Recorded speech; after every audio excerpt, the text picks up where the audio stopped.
Assalamualaikum warahmatullahi wabarakatuh. Bismillahirrahmanirrahim. Alhamdulillahirrahmanirrahim. Segala puji bagi Allah Tuhan semesta alam. Salam hormat, salam takdim kita haturkan kepada beliau Rasulullah SAW.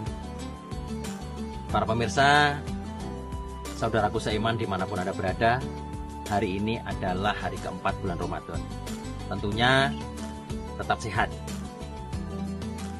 Tentunya kita masih melaksanakan ibadah puasa dengan baik. Para pemirsa yang dirahmati Allah, saat ini kita kupas, kita bahas tentang ekoteologi. Ekoteologi adalah ilmu yang mempelajari tentang lingkungan yang dikaitkan dengan teologi atau spiritual agama. Allah menciptakan manusia di muka bumi ini sebagai khalifah atau sebagai pemimpin. Tapi Allah menciptakan kita sebagai manusia ini bukan pemilik. Ingat, bukan pemilik. Tetapi Allah menciptakan manusia di muka bumi ini sebagai pengelola. Kalau kita diberikan mandat oleh Allah sebagai pengelola, ya harus dikelola dengan baik. Makanya agama mengajarkan bagaimana lingkungan ini bisa terawat. Jangan sampai kita rusak. Kenapa?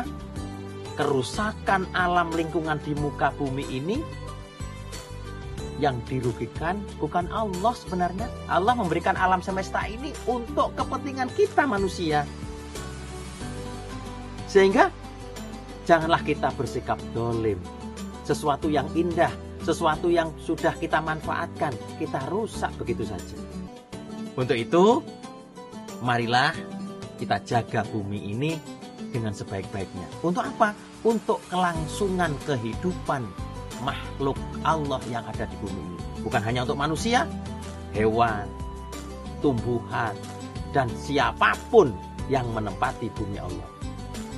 Maka bagaimana caranya? Yang pertama,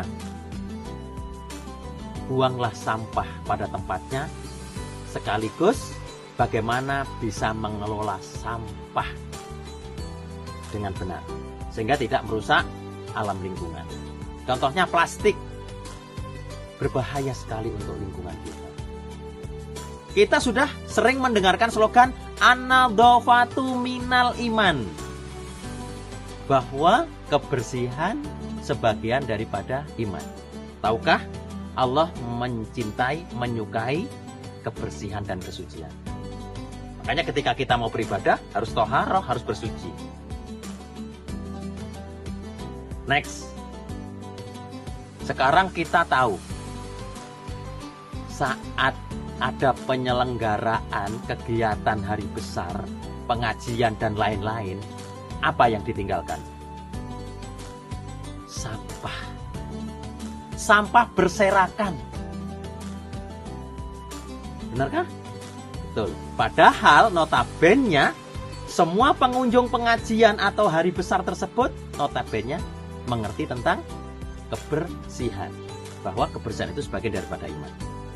Untuk itu, ayolah ketika kita menyelenggarakan acara besar, mengumpulkan banyak orang, baik itu kegiatan yang bersifat sosial maupun pengajian, kita sadar diri, paling tidak dari diri sendiri, bahwa bekas makanan atau sampah, terutama sampah plastik, kita bawa kembali untuk dibuang di tempat yang tepat. Yang kedua, merawat bumi. Bagaimana merawat bumi?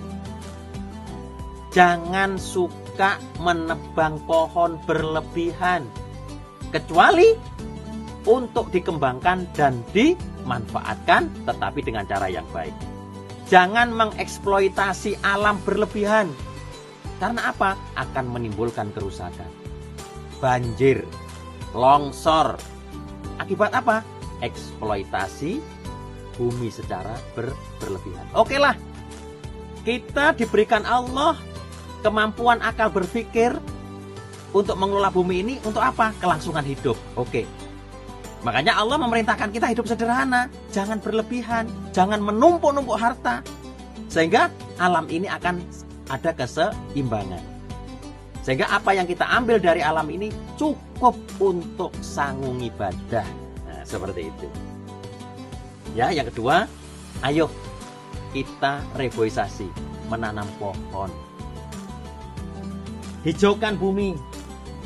Karena dengan hijau, dengan banyak pohon, maka oksigen ini akan sempurna. Oksigen untuk kita. Jangan sampai kita hidup di dunia ini kehabisan oksigen. Karena tumbuhan yang kita tanam atau menghijaukan bumi ini bagian dari penyempurnaan oksigen di bumi.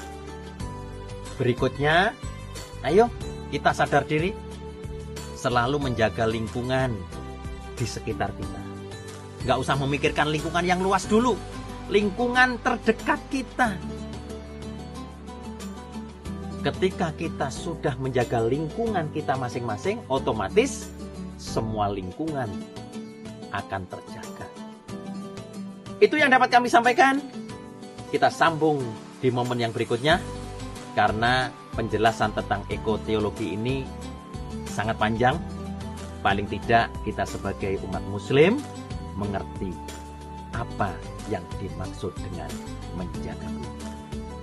Selamat menjalankan ibadah puasa, tetap semangat, tetap tersenyum, karena senyum kita kunci kebahagiaan. Wassalamualaikum warahmatullahi wabarakatuh.